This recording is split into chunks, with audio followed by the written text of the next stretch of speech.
इस वीडियो में हम ये डिस्कस करेंगे कि करंट फाइनेंशियल ईयर 2020-21 का टैक्स प्लानिंग कैसे करें। और सबसे इम्पोर्टेंट थिंग्स इसके अंदर है कि इस बार का जो टैक्स प्लानिंग है दो पार्टों में डिवाइड किया हुआ है।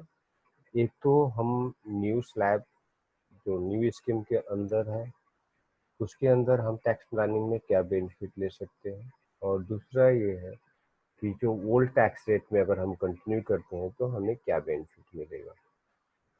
दोनों को अलग अलग पार्टों में डिवाइड किया हुआ है और बहुत क्लियरली इसको एक्सप्लेन किया गया है ताकि सब लोग इसको समझ सके कि 2020 से 21 की प्लानिंग हम कैसे करें। तो मैं अपना प्रिपरेशन जो डॉक्यूमेंट है वो शेयर कर रहा हूँ आपको, जिसमें कि पूरी डिटेल्स के साथ वो बना हुआ है और काफ़ी एक्सप्लेनेटरी है। और एवरी पॉइंट को मैं कोशिश किया हूँ कि इसको क्लियर करूँ, और ताकि किसी को भी टैक्स प्लानिंग में कोई दिक्कत ना हो। सबसे पहले इसके पर्पस क्या है वो एक्सप्लेन मैं करना चाह रहा हूँ। जो हमारा पर्पस है इसके अंदर वो है कि basic concept income tax salaried main करके सैलरीड पर्सन के लिए इनकम टैक्स का बेसिक कंसेप्ट क्या है वो क्लियर हो जाए। दूसरा कि हमें क्या क्या चीज़ों को ध्यान रखना होता है जब हम एक सेल्फ असेसमेंट करते हैं। दूसरा कि ओल्ड रिजिम के अंदर टैक्स और न्यू रिजिम के टैक्स कौन सा टैक्स प्लानिंग करना हमारे लिए बेहतर होगा। और अगर हम ओल्ड रिजिम में जाते हैं तो एटीसी के अंदर डिडक्शंस की क्या बेनिफिट अवेलेबल है, और हमारा टैक्स इफेक्टिव इन्वेस्टमेंट प्लान क्या होगा। हम हमेशा यही सोचते हैं कि किस तरीके से हमारा टैक्स कम हो, किस तरीके से हम अपने टैक्स को कम करें, और डिफरेंट डिफरेंट एंगल से हम उस चीज़ को प्लानिंग करते हैं और हम उसको टैक्स को लाइबिलिटी को कम करने की कोशिश करते हैं। आपको हम एक चीज़ क्लियर कर दें कि सबसे बेस्ट इस टैक्स प्लानिंग के में ही हमारा जो भी चीज़ है वो टैक्स प्लानिंग के थ्रू ही हम आगे करके टैक्स को सेव कर सकते हैं। एक्चुअली टैक्स सेव करने के जनरली जो लोग ऑप्ट करते हैं वो तीन तरह की चीज़ें होती है। एक टैक्स प्लानिंग करते हैं, टैक्स अवॉइडेंस करते हैं, टैक्स इवेशन करते हैं। तो आपको क्लियर कर दें कि इन तीन वर्ड का क्या मीनिंग्स है और क्या इफेक्ट होता है उसका हमारे टैक्स पे या हमारी लाइबिलिटी के ऊपर। जो हम टैक्स प्लानिंग के बारे में अगर हम बात करें तो लीगली अप्रूव्ड एक सिस्टम है, जो कि एक्ट के अंदर जो भी बेनिफिट एग्जेम्पशंस या अलाउंसेस या टैक्स एग्जेम्पशन दिया गया है उस चीज़ को फ़ायदा उठा करके हम टैक्स लायबिलिटी को कम करते हैं। और टैक्स अवॉइडेंस के अंदर ये लीगली इलीगल तो नहीं है बट इमोरल है, क्योंकि इसके अंदर टैक्स अवॉइडेंस के अंदर हम क्या करते हैं कि जो एक्ट के अंदर जो लूप होल होते हैं उसको हम बेनिफिट उठा करके हम उसको अपना टैक्स प्लानिंग करते हैं और टैक्स को कम करने की कोशिश करते हैं। जबकि लीगल एस्पेक्ट से देखा जाए तो ये कोई पेनल्टी या प्रोसिक्यूशन नहीं देता, बट मोरली लेकिन हमारा जो ये एक्ट बनने का जो एक्ट का पर्पस होता है वो डिफीट हो जाता है इससे। तो हमें इस टैक्स अवॉइडेंस से बचना चाहिए और हमें टैक्स प्लानिंग को कोशिश के हिसाब से ही काम करना चाहिए। दूसरा होता है टैक्स अवॉइडेंस। टैक्स अवॉइडेंस में हम इलीगल मीन्स को हम ऑप्ट करते हैं और उसके अंदर जो इंफॉर्मेशन को हाइड कर लेते हैं या पूरी इंफॉर्मेशन नहीं देते हैं, जिससे कि टैक्स कम हो जाते हैं। और उस स्थिति में हमें पेनल्टी भी लग जाती है, प्रोसिक्यूशन की भी संभावना होती है और काफ़ी केसेस बढ़ जाते हैं। तो टैक्स अवॉइडेंस एक तरीके से क्रिमिनल एक्शन ऑफेंस है, तो हमें टैक्स अवॉइडेंस नहीं करना चाहिए। तो टैक्स अवॉइडेंस और टैक्स इवेंशन दोनों को ही हमें बढ़ावा नहीं देना चाहिए, और मेन हमें टैक्स प्लानिंग के ऊपर ही कंसंट्रेट होना चाहिए। जो लीगली हमें अवेलेबल है उसकी बेनिफिट को उठाते हुए हम अपने टैक्स लायबिलिटी को किस तरीके से कम कर सकें। तो आप शायद क्लियर हो गया होगा कि हमें टैक्स प्लानिंग का पर्पस क्या है और किस तरीके से करना चाहिए। अब हम सेकेंड स्टेज में जो आते हैं कि हमें बजट जो 2020 का बजट था उसमें फाइनेंस मिनिस्टर ने एक ऑप्शन, हैसल फ्री ऑप्शन दिया था ताकि किसी टैक्स पेयर्स को टैक्स कंसल्टेंट के ऊपर डिपेंड न होना पड़े और प्रॉपरली अपना टैक्स प्लानिंग कर सके और और सिस्टम को ज़्यादा रिलायबल एंड फ्लेक्स कंफर्टेबल बनाने के लिए उन्होंने न्यू टैक्स रेजिम को का एक स्कीम ऑफर किया। जो इसके अंदर मेन क्या है कि काफ़ी इसमें रेट को जो है डिस्काउंटेड रेट दिए गए हैं, लेकिन डिस्काउंटेड रेट के साथ साथ जो हमें ओल्ड टैक्स रेजिम के अंदर जो एग्जेम्पशंस या अवेलेबल थे, डिडक्शन और एग्जेम्पशन जो अवेलेबल थे उसे हटा दिया गया। तो हम आगे डिस्कस करेंगे कि किस तरीके से हमें इसके अंदर बेनिफिट दिया गया है और किस तरीके से एग्जेम्पशंस और अलाउंस को हटाया गया है। कि इसके अंदर सबसे पहले हम देखते हैं टैक्स रेट को कंपैरिजन करते हैं कि टैक्स रेट का ओल्ड स्लैब में क्या था और करेंट स्लैब में क्या है। ओल्ड स्लैब में हमें 3 टैक्स स्लैब दिया हुआ था। पहला 2.5 लाख से लेकर के 2.5 लाख तक की बेसिक एग्जेम्पशन थी, जिसके कि 2.5 लाख से 5 लाख के बीच में अगर किसी का इनकम है तो 5% का इससे टैक्सेबल था। और 5 लाख से लेकर के 10 लाख तक जो इनकम थी वो 20% से टैक्सेबल था। और 10 लाख से ऊपर जितने भी हमारी इनकम थी वो 30% से टैक्सेबल था।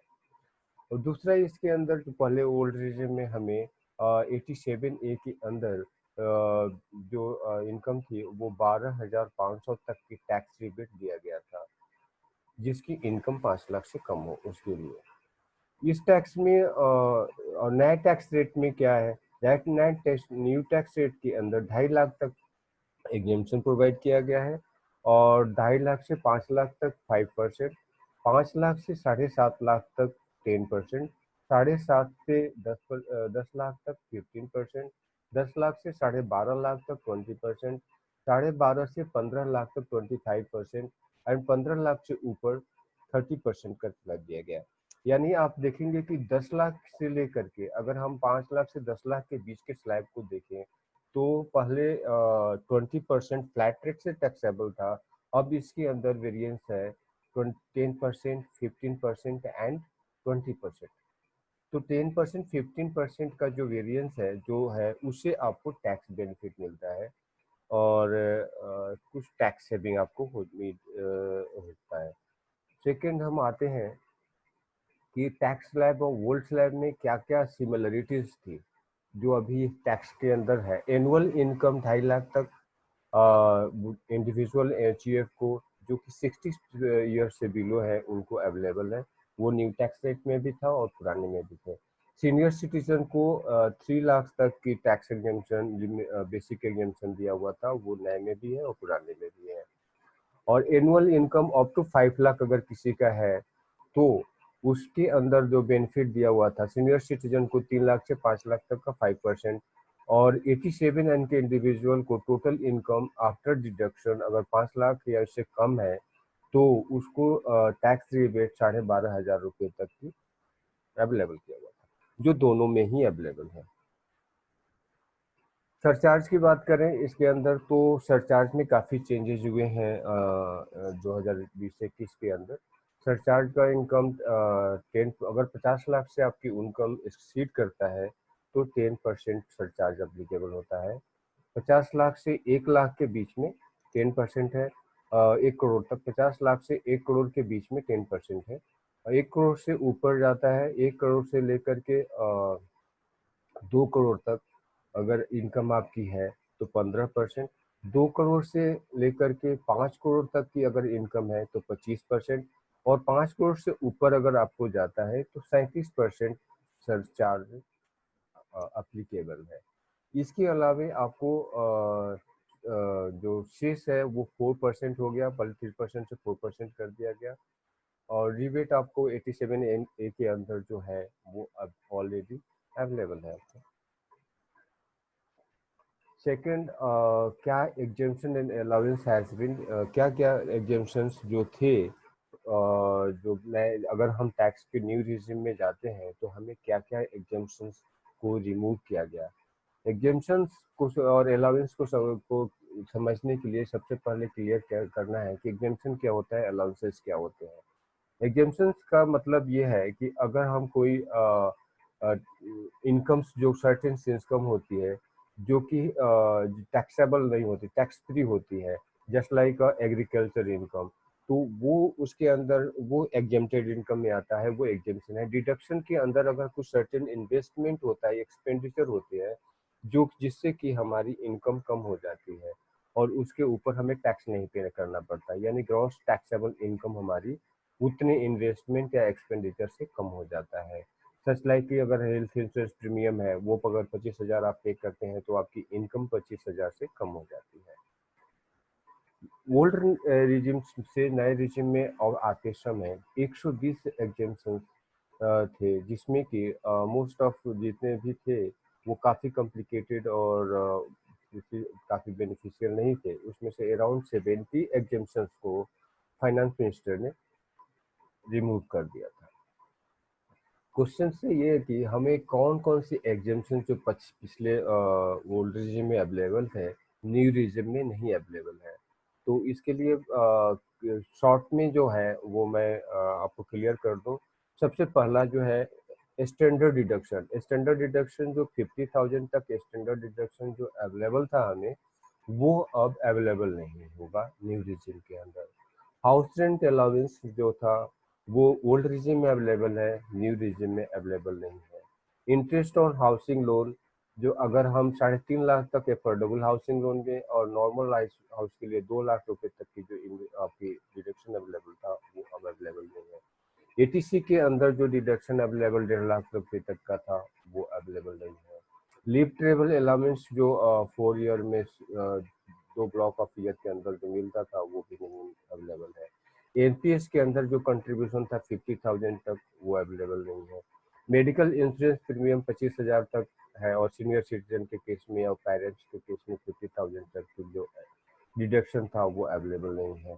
इसके बाद सेविंग बैंकिंग इंटरेस्ट पे जो 10,000 की एटीटीटीए के अंदर डिडक्शन मिलता था, वो अवेलेबल नहीं होगा। इसके बाद सीनियर सिटीजन इनकम को एटीटीटीबी के अंदर 50,000 तक का जो डिडक्शन अवेलेबल था, वो नहीं मिलेगा। एजुकेशन लोन पे इंटरेस्ट के लिए जो एटीई के अंदर डिडक्शन अवेलेबल नहीं होगा। डिसेबिलिटी और सेल्फ डिपेंडेंट के लिए 75,000 से लेकर के 1,25,000 तक जो डिडक्शन मिलता था, वो अवेलेबल नहीं होगा। ट्रीटमेंट ऑफ डिपेंडेंट का जो बिजनेस थे, वो 40,000 से लेकर 1 लाख रुपये तक की जो डिडक्शन अवेलेबल था, वो नहीं था। डोनेशन की डिडक्शन अवेलेबल नहीं है। इस तरह से काफ़ी सारे जो डिडक्शन थे, वो जो डायरेक्टली टैक्स पेयर को बेनिफिट देता था, वो अवेलेबल न्यू सिस्टम के अंदर नहीं है। कुछ एग्जाम्पशंस जो अलाउंसेस जो है अभी भी कंटिन्यू है, वो क्या क्या चीज़ है जो कि अभी आपके अवेलेबल हैं, वो क्लियर करता है उसके अंदर।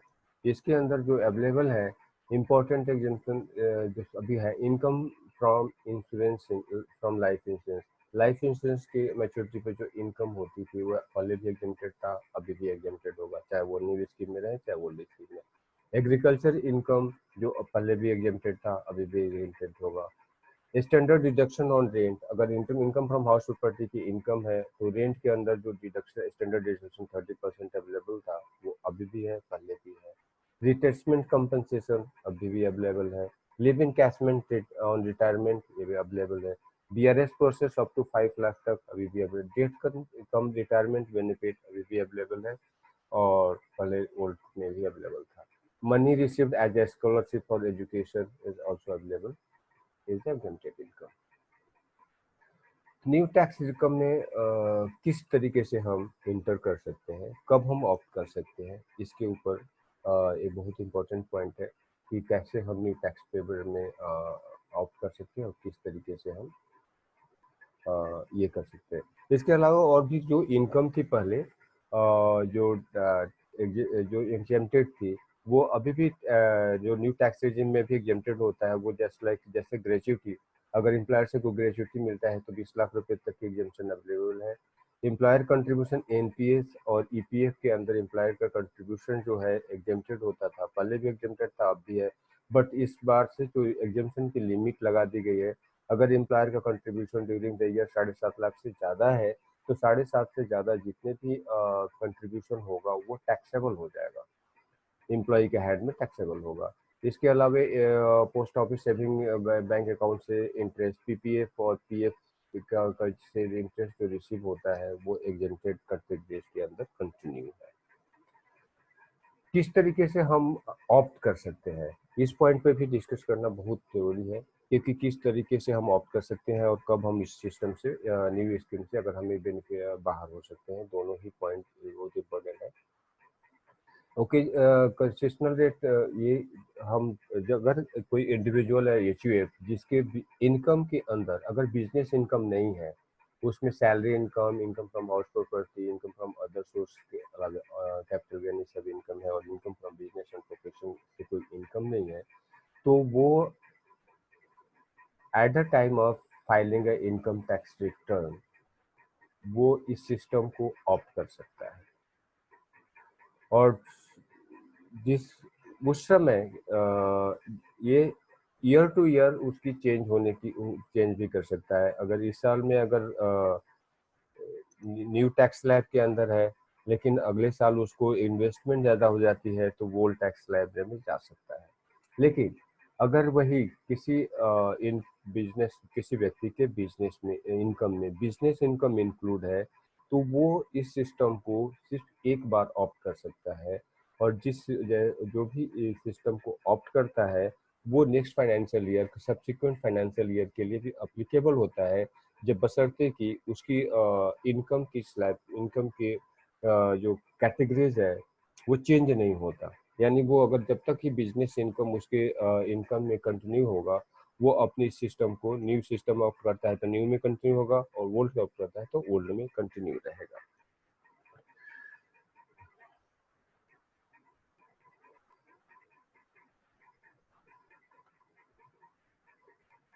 दूसरा सबसे सीबीटी ने क्लेरिफिकेशन दिया था कि अगर अगर कोई कंट्रीब्यूशन किसी पर्सन्स की इनकम में बिजनेस इनकम नहीं है तो वो at the time of starting of financial year अपने एम्प्लॉयर को ये इंटीमेट करता है, करेगा कि वो उसके कौन सा सिस्टम ऑप्ट करना है, न्यू स्कीम में जाना है या ओल्ड स्कीम में। अगर एम्प्लॉयर, अगर वो किसी भी तरह के स्कीम की इंफॉर्मेशन नहीं देता है या ऑप्ट नहीं करता है तो एम्प्लॉयर के हाथ में है कि वो ओल्ड सिस्टम के अंदर टैक्स को कंप्यूट करे। और एम्प्लॉयर अगर एक बार जो भी सिस्टम को ऑप्ट करता है वो कंटिन्यू उस पीरियड के लिए अप्लीकेबल होता है। लेकिन एम्प्लॉय के हाथ में वो सिस्टम को चेंज करने का होता है। अगर उसके बिजनेस इनकम नहीं होता, at the time of filing of return वो अपने इस ऑप्शन को चेंज कर सकता है। यानी एम्प्लॉय के पास दोनों ऑप्शन अवेलेबल है। At the time of starting of the financial year अगर वो न्यू स्कीम को ऑप्ट करता है तो at the time of filing of return वो ओल्ड स्कीम को ऑप्ट कर सकता है। और वो जो भी डिफरेंशियल टैक्स बनता है वो उसकी लायबिलिटी है वो पे करेगा। सेकेंड, अगर किसी के बिजनेस इनकम है और तो उसको इस सिस्टम में ये फ्लेक्सिबिलिटी अवेलेबल नहीं है। अगर वो एक बार इस सिस्टम को ऑप्ट करता है तो वो इस साल के साथ साथ अगले सब्सिक्वेंट ईयर के लिए भी वो सिस्टम अप्लाई होगा, क्योंकि वो तब तक अप्लाई होगा जब तक कि उसके अर्निंग्स के कैटेगरीज में कोई चेंजेस नहीं होते। यानी कि बिजनेस इनकम अगर नील हो जाता है किसी साल में, पूरे फाइनेंशियल ईयर में जीरो बिजनेस इनकम है और अदर्स इनकम है, तो वो उस समय ऐसी परिस्थिति में वो उस चीज़ को चेंज कर सकता है, यानी ओल्ड से न्यू में या न्यू से ओल्ड में आ सकता है। सबसे इसके बेनिफिट दोनों को कंपैरिजन करने के लिए सबसे बड़ा क्वेश्चन अगर दोनों जो टैक्स पेयर के माइंड में आता है कि हम कौन सा टैक्स सिस्टम एक टैक्स पेयर के लिए बेटर होगा। तो इसको समझने के लिए सबसे हमने बेटर है कि हम टैक्स कंपैरिजन को समझें। टैक्स कंपैरिजन को समझने के लिए जैसे हमने प्रीवियस रेट को देखा था कि 5 लाख से 10 लाख तक की रेट में 20% के टैक्सेबल होता है, जबकि न्यू रिजिम में इसके अंदर 2 स्लैब होते हैं, 5 से 7.5% तक का 10% और 7.5 से लेकर 10% तक का 15% होता है। तो मार्जिनल जो टैक्स बेनिफिट है वो अगर न्यू रिजिम में देखें, अगर कोई आपकी इन्वेस्टमेंट नहीं है तो न्यू रिजिम में के अंदर बेनिफिट हो जाता है। इसी तरीके से अगर हम ऊपर के स्लैब में जाते हैं तो 10 लाख से ऊपर जाते हैं, जैसे 10 लाख से जैसे ही ऊपर जाते हैं हमें ओल्ड स्लैब में 30% से टैक्सेबल हो जाता है, जबकि पूरा न्यू स्लैब में आपको 10 से 12.5, 12.5 से 15 के बीच में मार्जिनल टैक्स दिया हुआ है। इसके लिए मैंने एक चार्ट कंपेयर बनाया है जो कि कंपैरिजन है कि कब और किस तरीके से आपको दोनों पे मतलब दोनों ही सिस्टम के अंदर आपका टैक्स इक्वल हो जाता है। यानी ब्रेक इवन पॉइंट कौन सा है, कहाँ पे ब्रेक इवन पॉइंट है जहाँ से आप डिसाइड कर सकते हैं कि आपको कौन से सिस्टम में जाना है। सबसे पहला है, अगर इनकम आपकी 8 लाख है, ग्रॉस इनकम 8 लाख है और आपके पास जो डिडक्शन अवेलेबल है 1,38,000 तक अवेलेबल है, तो उस केस में एग्जिस्टिंग टैक्स में और न्यू टैक्स में दोनों में ही सेम टैक्स होगा। इसी तरीके से अगर आपकी इनकम 10 लाख है और आपके पास डिडक्शन 1,88,000 तक का है, तो उस समय भी आपका एग्जिस्टिंग टैक्स और न्यू टैक्स में दोनों ही टैक्स बराबर होंगे। इस तरीके से 12 लाख से अगर इनकम है और 1,91,000 तक की आपकी इन्वेस्टमेंट अवेलेबल है आपके पास, तो उस 1,90,000 के इन्वेस्टमेंट को कंसिडर करते हुए अगर देखा जाए तो एग्जिस्टिंग और न्यू टैक्स में टैक्स लायबिलिटी सेम होगी। इसी तरीके से अगर 15 लाख की इनकम है और आपकी इन्वेस्टमेंट 2.5 लाख है, तो दोनों ही केस में आपकी टैक्स लायबिलिटी बराबर है। कहने का मतलब है कि अगर आपकी इनकम 8 लाख है और आपकी डिडक्शन आपका 1,38,000 से कम है, तो आपके लिए न्यू टैक्स बेनिफिशियल होगा। और उसी तरीके से अगर 1,38,000 से ज़्यादा है तो आपके लिए ओल्ड टैक्स बेनिफिशियल हो जाएगा, क्योंकि डिडक्शन के हिसाब से आपको टैक्स में बचत हो जाती है। उसी तरीके से अगर 10 लाख की इनकम है और आपकी इन्वेस्टमेंट 1,88,000 से कम है, तो न्यू टैक्स बेनिफिशियल होगा। अगर टैक्स इन्वेस्टमेंट ज़्यादा है तो ओल्ड टैक्स बेनिफिशियल होगा। इसी तरीके से 12 लाख के इनकम है तो 1,91,000 से कम इन्वेस्टमेंट है तो न्यू टैक्स बेनिफिशियल होगा। अगर उससे ज़्यादा है तो ओल्ड टैक्स बेनिफिशियल होगा। और वो 15 लाख में से अगर 2.5 लाख से इन्वेस्टमेंट आपका कम है तो न्यू टैक्स बेनिफिशियल होगा, और 2.5 लाख से ज़्यादा है तो ओल्ड टैक्स बेनिफिशियल होगा। जो इन्वेस्टमेंट की मैं बात कर रहा हूँ इसके अंदर आपको स्टैंडर्ड डिडक्शन इंक्लूडेड है और HRA का एग्जेम्पशन भी इंक्लूडेड है। यानी कि सारी इन्वेस्टमेंट, यानी जो 50,000 के जो आपको स्टैंडर्ड डिडक्शन मिला हुआ है और HRA है, वो सारे इंक्लूड करने के बाद जो आपकी इन्वेस्टमेंट इस स्लैब के अंदर आता है। और इससे अगर आपको कम होता है तो आपके लिए निश्चित ही है कि इन्वेस्टमेंट कम है तो न्यू टैक्स स्लैब आपके लिए बेनिफिशियल होगा। अब हम ये क्लियर हो गया होगा आपको कि न्यू टैक्स रिजिम क्या है और वो किस तरीके से उसके अंदर टैक्स बेनिफिट एक इंडिविजुअल को अवेलेबल होता है। और वोल्ट टैक्स के अंदर के कंपैरिजन अगर हम करें तो कौन सा स्कीम बेनिफिशियल है, इसे आप इजीली डिसाइड कर सकते हैं इस ब्रेक इवन पॉइंट से।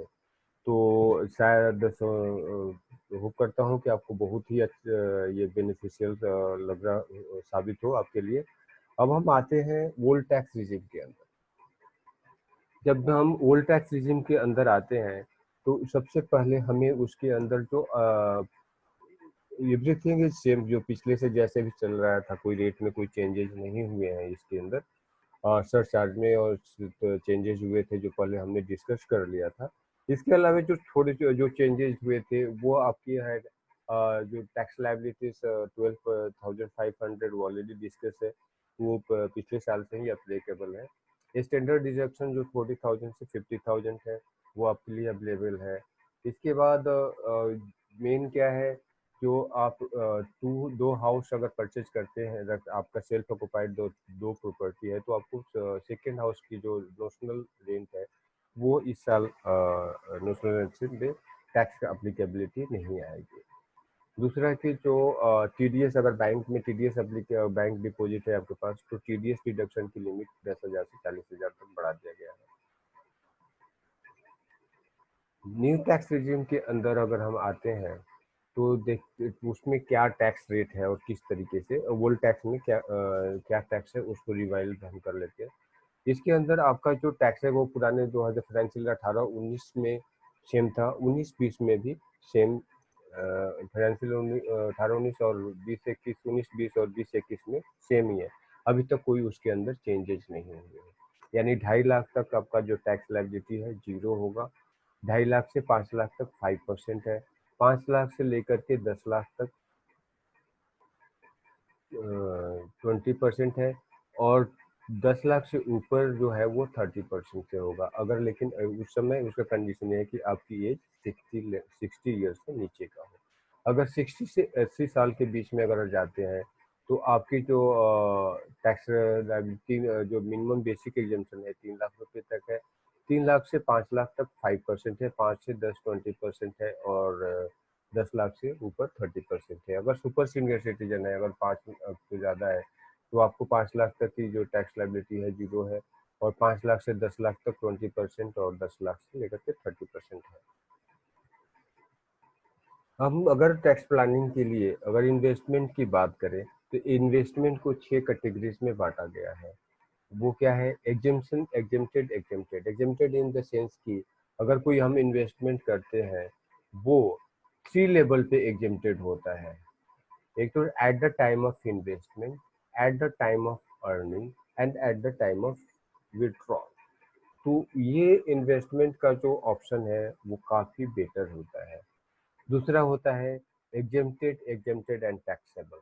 इसके अंदर क्या होता है कि at the time of investment deduction available होता है, at the time of earning exemption available होता है, and at the time of withdrawal वो चीज़ टैक्सेबल हो जाता है। Taxable, exempted and taxable. इसके अंदर क्या होता है कि इन्वेस्टमेंट के समय आपको कोई रिबेट नहीं मिलता, डिडक्शन नहीं मिलता, बट उसकी इनकम एग्जेम्प्टेड होता है। लेकिन जब विड्रॉल करते हैं तो टैक्सेबल हो जाता है। तीसरा चौथा पॉइंट है कि जब टैक्सेबल, टैक्सेबल एंड एग्जेम्प्टेड, इसमें इन्वेस्टमेंट के समय आपको कोई डिडक्शन नहीं मिलता, और जब आप इनकम अर्न होता है उस समय भी टैक्सेबल होता है, बट विड्रॉल के समय वो एग्जेम्प्टेड होता है। इसके बाद एग्जेम्प्टेड, टैक्सेबल, एग्जेम्प्टेड, यानी आप जब इन्वेस्ट करते हैं तो डिडक्शन अवेलेबल होता है, बट इनकम अर्न होता है तो वो टैक्सेबल हो जाता है, और जब विड्रॉ करते हैं तो एग्जेम्प्टेड हो जाता है। दूसरा होता है टैक्सेबल, एग्जेम्प्टेड, एग्जेम्प्टेड। इसके अंदर है कि अगर आप इन्वेस्टमेंट के समय आपको जो डिडक्शन अवेलेबल नहीं होता, लेकिन जब इनकम जो होता है एग्जेम्प्टेड होता है, और जब आप विड्रॉ करते हैं तो वो टैक्सेबल हो जाता है। तो 6 कैटेगरीज जो इन्वेस्टमेंट की क्राइटेरिया है टैक्स बेनिफिट के हिसाब से, वो 6 कैटेगरीज में बांटा हुआ है। हम मेजर जो डिडक्शन हमें सैलरीड पर्सन या को जो अवेलेबल है, सबसे पहले मैं उसको डिस्कस करूं, क्योंकि उसकी पूरी चार्ट मैंने प्रिपेयर कर रहा है ताकि आपको समझने में दिक्कत ना आए कि क्या क्या एग्जेम्पशन अवेलेबल है और क्या कंडीशन है उस एग्जेम्पशन को अवेल करने के लिए, और किस लिमिट तक अवेलेबल हो जाते हैं, और कौन कौन से डॉक्यूमेंट, सपोर्टिंग डॉक्यूमेंट आपको चाहिए। तो उसके लिए मैंने पूरी अपनी चार्ट बना रखा है, उसको समझने में आपको सहूलियत होगी। सबसे पहले है आपको रेंट, हाउस रेंट अलाउंस। जो अगर सैलरी पर्सन है तो हाउस रेंट अलाउंस मिलता है, तो रेंट के लिए आपको इन क्या क्या चीज़ें ज़रूरी है जो आपको अवेलेबल होता है। जो रेंट होता है, जो एग्जेम्प्टेड होता है, उसकी जो इनकम टैक्स के जो फार्मूलाज है वो क्या है कि आपका दो पार्ट में, कंट्रीज को दो पार्ट में है, एक मेट्रो सिटी और नॉन मेट्रो सिटी। अगर आप मेट्रो सिटी में रहते हैं तो आपकी बेसिक सैलरी का 50% तक का जो रेंट है, उसके 3 लिमिटेशन दी हुई है। 50% of basic salary, basic and earners allowance, excess rent paid over 10% of salary, and actual actual house rent allowance, whichever is lower। अगर इस तीनों के बीच में जो भी चीज़ आपका लो होगा वो आपको एग्जेम्पशन के अंदर अवेलेबल होता है। और इस बेनिफिट को उठाने के लिए आपको क्या क्या चीज चाहिए? अगर आपकी इनकम जो टैक्स जो रेंट का जो अमाउंट है एनुअली अगर 1 लाख रुपए से ज़्यादा है तो आपको डिडक्टर्स को अपने एम्प्लॉयर को पैन नंबर अवेलेबल कराना जरूरी है। विदाउट पैन उससे ये एग्जेम्पशन अवेलेबल नहीं होगा। सेकेंडली आपको दूसरा एक चीज़ भी ध्यान रखना होता है कि अगर आप किसी को रेंट पे करते हैं और वो रेंट 50,000 से ज़्यादा है तो आपको उस पर टीडीएस जमा कराना होता है। तो इन दोनों को चीज़ को जब भी आप रेंट के ऊपर अपना टैक्स प्लानिंग करते हैं तो इन दो बातों को ध्यान रखना होता है कि आपकी इनकम आपका अगर रेंट जो है 1 लाख से ऊपर है और अगर 50 लाख से 1 लाख से ऊपर है और दूसरा 50,000 से ऊपर है अगर पर मंथ तो 1 लाख एनुअली और मंथली 50,000 जो है अगर 1 लाख से एनुअली है तो आपको पैन नंबर देना जरूरी है। अगर उससे कम है तो पैन नंबर की रिक्वायरमेंट नहीं होती है बट एम्प्लॉयर आपसे पैन नंबर मांग सकता है और आपको अवेलेबल कराना पड़ेगा। लेकिन जब 1 लाख से ऊपर हो जाता है तो कंपलसरी है आपको पैन नंबर देना है। और 50,000 का जो है वो पिछले 2017-18 में ये आया था कि अगर 50,000 से ऊपर आपकी अगर किसी को आप रेंट पे करते हैं तो आप उस पे 0.5% टीडीएस आपको जमा कराना है।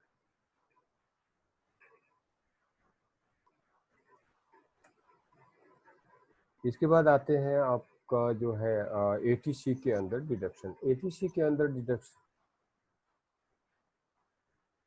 एटीसी के अंदर डिडक्शन जो अवेलेबल है वो है आपको 1.5 लाख रुपए तक की डिडक्शन अवेलेबल है। इसके अंदर क्या क्या चीज़ें हैं जो आपको एलआईसी प्रीमियम है, पीपीएफ है, एनएसी है, इंटरेस्ट ऑन एनएसी है, यूलिप है, नोटिफाइड म्यूचुअल फंड है, principal repayment of housing loan है, एक्सपेंसेज ऑन चिल्ड्रन एजुकेशन है, बैंक शेड्यूल्स बैंक में फिक्स डिपॉजिट 5 ईयर से या उससे ज़्यादा का हो, सुकन्या समृद्धि योजना है। इन सारी चीज़ों में अगर इन्वेस्ट करते हैं और आपकी इन्वेस्टमेंट 1.5 लाख तक की है तो आपको फुल एग्जेम्पशन आपको डिडक्शन अवेलेबल है। इसके लिए आपको आपकी जो भी इन्वेस्टमेंट रिसीट है उसकी कॉपी आपको अपने एम्प्लॉयर को सबमिट करना होगा। इसके अलावा ATCCD1B इसके अंदर क्या है कि अगर कोई आपके पास एम्प्लॉयर का कोई और स्कीम नहीं है एनपीएस के अंदर कंट्रीब्यूट करने का तो इंडिविजुअली आप एनपीएस अकाउंट खोल करके आप उसमें कंट्रीब्यूशन दे सकते हैं। और उस कंट्रीब्यूशन में अगर आप 50,000 तक का कंट्रीब्यूट करते हैं तो इन एडिशन टू एटीसी के 1,50,000 के एडिशन 50,000 तक का आपको बेनिफिट मिलेगा। यानी कि दोनों को मिलाया जाए तो 2 लाख तक की बेनिफिट मिलता है। सेकंड एटीडी, एटीडी भी टैक्स प्लानिंग का सबसे अच्छा सेक्शन है। इसके अंदर दो पार्टों में बांटा हुआ गया है। एक तो 60 ईयर से ऊपर की एज और 60 ईयर से नीचे की एज है। अगर 60 ईयर से आपका एज अगर 60 ईयर से कम है तो आपको 25,000 तक का अपने अपने डिपेंडेंट फैमिली जैसे स्पाउस और चिल्ड्रंस के जो के लिए मेडिकल इंश्योरेंस करते हैं उस पर 25,000 रुपये तक का आपको एग्जेम्पशन मिलता है।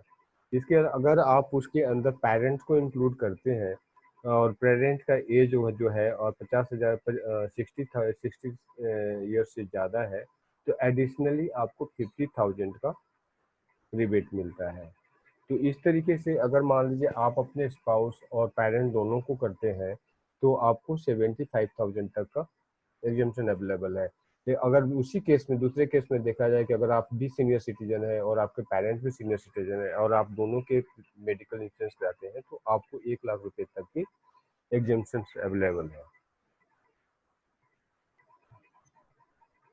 एटीडीडी भी एलाइन इसके अंदर मेडिकल ट्रीटमेंट के लिए डिडक्शन अवेलेबल है। इसमें अगर आप सीबीलो अगर आपका डिपेंडेंट और कोई का जो है ट्रीटमेंट कराते हैं और 40 साल से आपकी एज कम है तो उस केस में आपको 60 साल से कम एज है तो 40,000 तक का एग्जेम्पशन अवेलेबल है। अगर वो पेशेंट का एज अगर 60 साल से ज़्यादा का है तो 1 लाख रुपए तक की एग्जेम्पशन अवेलेबल है। एटीडीडी के क्लेम डिपेंडेंट का अगर डिपेंडेंट की डिसेबिलिटी के ऊपर है डिसेबिलिटी में अगर मान लीजिए आपका डिपेंडेंट को 40% से या इससे कम का डिसेबिलिटी है, तो आपको 40% से ज़्यादा का डिसेबिलिटी और 80% से कम है तो 75,000 तक की आपको रिबेट मिलता है। और 40 और अगर आपका 80% इससे ज़्यादा है तो आपको 1,00,000 रुपये तक की, 1,25,000 तक, 80% से ज़्यादा का डिसेबिलिटी तो 1,25,000 रुपये तक की डिडक्शन मिलता है। इसके लिए आपको मेडिकल सर्टिफिकेट प्रेजेंट करना पड़ता है फॉर्म नंबर 10 IA के अंदर, 80D के अंदर। 80U के अंदर क्या है, अगर आप डिसेबल पर्सन है, पहले 2 सेक्शन जो था वो उसके लिए था जो आपके डिपेंडेंट के लिए था, ये जो है सेल्फ के लिए है। 80U जो है सेल्फ के लिए, अगर इंडिविजुअल कोई है वो डिसेबल होता है, तो अगर उसकी डिसेबिलिटी 80% से 40% से 80% के बीच में है तो 75,000 तक वो क्लेम कर सकता है एग्जेम्पन। अगर वो 80% से ज़्यादा डिसेबल है तो 1,25,000 तक कर सकता है। इसके लिए भी 10IA के अंदर के सर्टिफिकेट फॉर्म के अंदर सर्टिफिकेट लेना अवेलेबल है। इसके बाद interest on house education loan, अगर आपकी डिपेंडेंट चाइल्ड या आप सेल्फ के लिए या स्पाउस के लिए कोई एजुकेशन लोन अर्न करते हैं, तो एजुकेशन लोन पे जो भी 8, अगर एजुकेशन लोन का टेन्योर 8 साल या इससे कम है तो आप उसके अंदर जो भी इंटरेस्ट ड्यू होता है, जो इंटरेस्ट आप पे करते हैं, वो इंटरेस्ट का आपको बेनिफिट फाइनेंशियल ईयर में अवेलेबल होता है। इसके अंदर कोई लिमिटेशन नहीं है, जितना तक भी आपको इंटरेस्ट आता है, जितने भी इंटरेस्ट आते हैं वो पूरा 100% डिडक्टेबल होता है। इसके बाद आपका interest on affordable housing loan, इसकी स्पेशल बेनिफिट है जो 2018-19 को एक्सटेंड करके 19-20 में भी किया गया था, 20-21 में भी इसको एक्सटेंड कर दिया गया। इसके अंदर जो भी अफोर्डेबल हाउसिंग लोन की स्कीम के अंदर आप क्वालिफाई करते हैं तो एडिशनली आपको 1.5 लाख रुपए तक की इंटरेस्ट जो है कि 1.5 लाख तो का इंटरेस्ट आपको मिलेगा, यानी जो 2 लाख रुपए का जो आपको नॉर्मल इंटरेस्ट है और प्लस 1.5 लाख यानी 3.5 लाख रुपए तक की बेनिफिट आप अवेल कर सकते हैं अगर आप अफोर्डेबल हाउसिंग लोन की स्कीम की क्राइटेरिया जो इनकम टैक्स में दिया हुआ है उसको आप सेटिस्फाई करते हैं। क्राइटेरिया क्या है कि कारपेट एरिया जो है अफोर्डेबल का 60 स्क्वायर मीटर से, मतलब 645 स्क्वायर फीट से, मेट्रोपॉलिटन में अगर हो तो 645 स्क्वायर मीटर से ज़्यादा का ना हो। अगर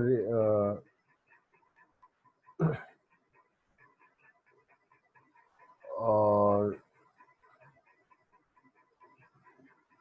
नॉन मेट्रो सिटी में है तो वो एरिया 968 स्क्वायर फीट से ज़्यादा नहीं होना चाहिए और आपका जो लोन है 45 लाख से ज़्यादा का ना हो। तो इन सारी क्राइटेरिया अगर आप फुलफिल करते हैं तो अफोर्डेबल हाउसिंग लोन की स्कीम का बेनिफिट आप उठा सकते हैं। तो ये था जो बेसिक एग्जेम्पशन जो सब लोग अवेल करते हैं और उसकी एक एक्सप्लेनेशन थी कि किस तरीके से कौन कौन से सेक्शन हैं जो हमारे लिए बेनिफिशियल है और किस तरीके से हम उसको एग्जेम्पशन को अवेल कर सकते हैं। अब हम आते हैं इन्वेस्टमेंट के ऊपर, क्योंकि जैसे हमने डिस्कस किया था कि एग्जेम्पशंस की क्राइटेरिया जो है अलग अलग डिफाइन किया गया है, जो जो टैक्स बेनिफिट के हिसाब से कौन से ऐसे हैं। अब हम बात करेंगे एग्जेम्प्टेड की। एग्जेम्प्टेड की कैटेगरीज में जो इन्वेस्टमेंट आती है वो ज़्यादा टैक्स बेनिफिशियल होता है और इसके अंदर जो है आपका है PPF, VPF, PPF, PF, life insurance, ELSS, ये जो है एग्जेम्प्टेड के कैटेगरीज में आता है। यानी इसके अंदर इन्वेस्टमेंट के समय आपको डिडक्शन अवेलेबल है, इसकी अर्निंग एग्जेम्प्टेड है और विड्रॉल भी एग्जेम्प्टेड होता है। इसकी तरह से सेकेंड ऑप्शन में जो आता है एग्जेम्प्टेड टैक्सेबल, इसके अंदर यूनिट लिंक पेंशन प्लान है, पेंशन पॉलिसी है, NPS है। ये जो है डिडक्शन के समय, इन्वेस्टमेंट के समय एग्जेम्प्टेड होता है, इसकी इनकम एग्जेम्प्टेड होती है, बट जब इससे विड्रॉल होता है तो वो टैक्सेबल हो जाता है। इसी तरह से एग्जेम्प्टेड टैक्सेबल में आपको NSC टैक्स सेविंग FDs है, सीनियर सिटीजन सेविंग स्कीम्स है। टैक्सेबल एग्जेम्प्टेड कैटेगरी में स्टॉक मार्केट है, आपका इक्विटी म्यूचुअल फंड्स है और बैंक बैलेंस फंड है, टैक्स फ्री बॉन्ड्स है, टैक्सेबल एग्जेम्प्टेड और टैक्सेबल के इक्विटी में नॉन इक्विटीज हाइब्रिड फंड्स है, डेट फंड्स है, एफएमएस है। टैक्सेबल एग्जेम्प्टेड में रिकरिंग डिपॉजिट, पोस्ट ऑफिस है, मंथली इनकम स्कीम है, फिक्स डिपॉजिट है एंड बॉन्ड्स है। तो ये जो है आपका एग्जेम्पशंस के ऑप्शंस हैं, जिसके अंदर एटीसी के अंदर आप एग्जेम्पशन ले सकते हैं और बेनिफिट उठा सकते हैं। तो होप करता हूँ कि आपको ये टैक्स प्लानिंग की जो भी चीज़ें थी आपको क्लियर हो गया होगा, और किस तरीके से इसकी बेनिफिट हम लेते हैं, ये सारी चीज़ें आपको क्लियर हो गया होगा। तो 2020 और 21 का जो टैक्स प्लानिंग है आप अकॉर्डिंगली कर सकते हैं और टैक्स बेनिफिट ले सकते हैं।